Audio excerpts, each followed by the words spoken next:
Welcome back. In this video, I'm going to be sharing an article about the tragedy that happened near the Crotone shore.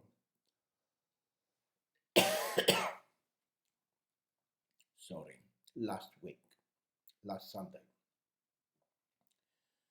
The shipwreck of the, Steccato di Cutro shore. And this is an article published in European media.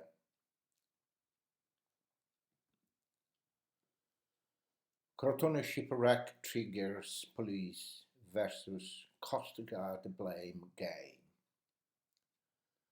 As the body count continues to rise from the Crotone shipwreck off the Calabria coast, authorities in Italy are looking for who to blame.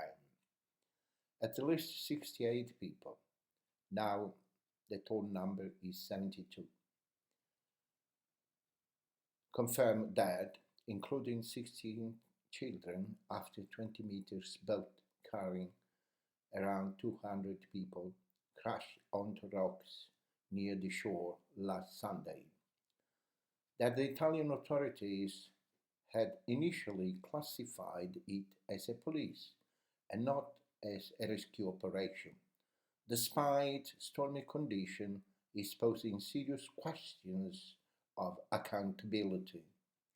It is not yet clear where the responsibility lies because there is a question over the facts, said Professor Luca Masera at the University of Brescia and a member of Italy Association for Juridical Studies on Immigration, ASGI. He said the Italian Coast Guard could have carried out the rescue had they been informed earlier. Instead, the Italian authorities sent two patrol boats from the so-called Guardia di Finanza, a police force that cracks down on irregular migrants. The boats are not designed to rescue and were forced to turn back given the rough seas. At around 4 a.m., the Italian Carabinieri police arrived on the scene, according to the Italian media. Two of those officers jumped into the water to pull out people. The conditions were there to save them, said the head of the Italian Coast Guard in Crotone, also cited in Italian reports. For Masera, the question is not about laws, but one of a process.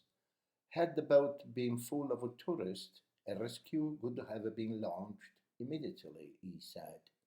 The process is that if there is a boat full of migrants, we don't put it in the same effort as if it had been a boat full of Germans or French tourists, he said.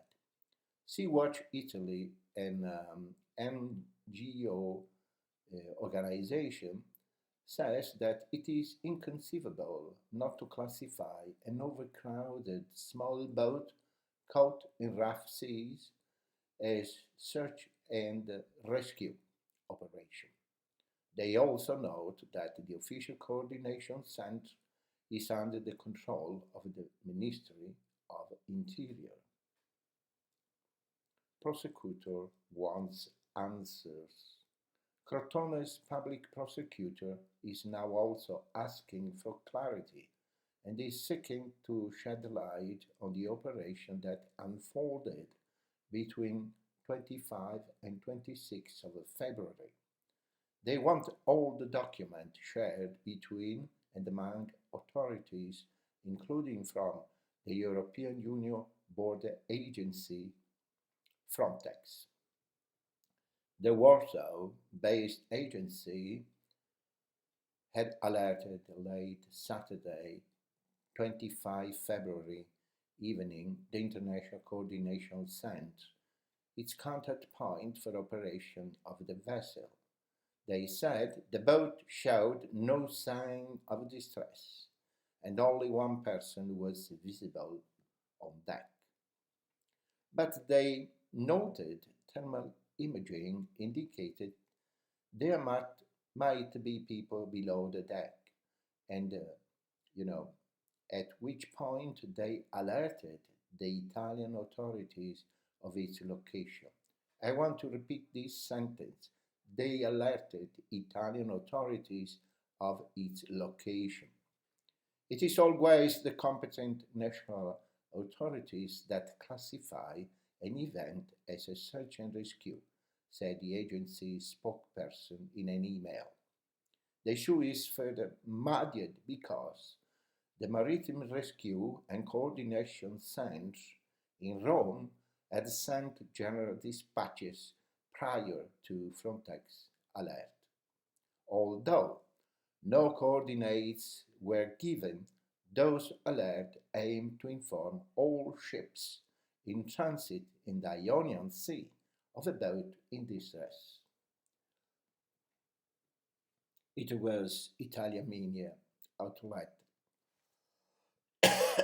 sorry, Radio Radicale, which had first received the Mayday and had then shared it with MRCC.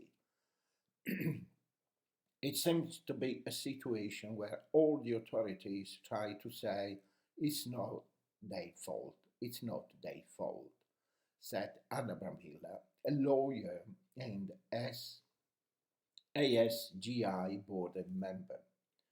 Brambilla said questions need to be answered on why the Italian Coast Guard was not sent instead of the police. And she noted that the nearby military base could have also dispatched boats instead of the small patrol ship not designed to rescue people in distress.